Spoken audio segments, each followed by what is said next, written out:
internal leak. Yan, may airline na siya, brand new. Ang ating valve plate brand new, at saka cylinder block, pero nagka airline na. Cause po yan ng internal leak, ang tawag dyan, internal leak. Yun, internal leaking.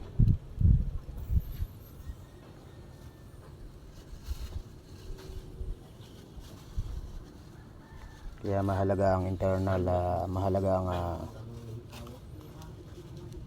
po ang proper lapping, setting ng block at saka valve plate. Hindi basta bago ay kabit kagad. Yun yung cost na yan. Yun ang magiging resulta.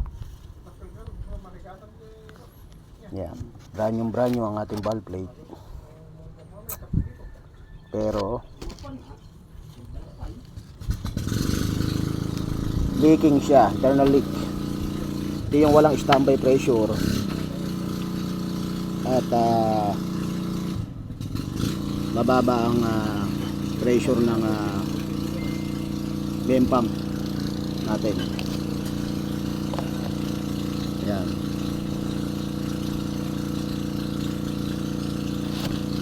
So kailangan talaga ay proper setting, lapping ng cylinder block.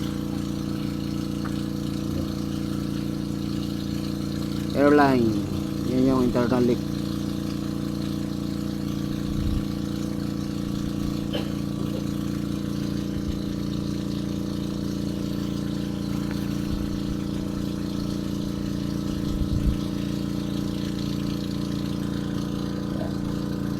Itanong yung ating kabady dyan, bakit daw nagkaganito ay bago. So ang sagot po dyan ay kaya nagkaganyan yan dahil singaw na po siya, singaw. So hindi proper ang pagkakasetting, lapping ng ating cylinder block at valve plate ng pump 1 at saka pump 2. Yan. Tapos kahit anong gawing adjust mo sa mga i-adjust dyan, hydraulic system, mapipiga mo lang yan, pero internal leak yan mga buddy. Hindi mo na mapapataas ang pressure basta ganyan. Ayan.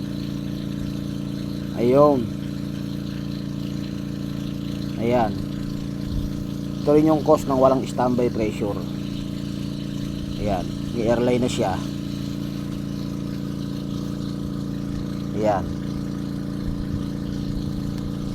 Ganun kahalaga ang paglalaping, pagsisetting ng brand new cylinder block at saka valve plate.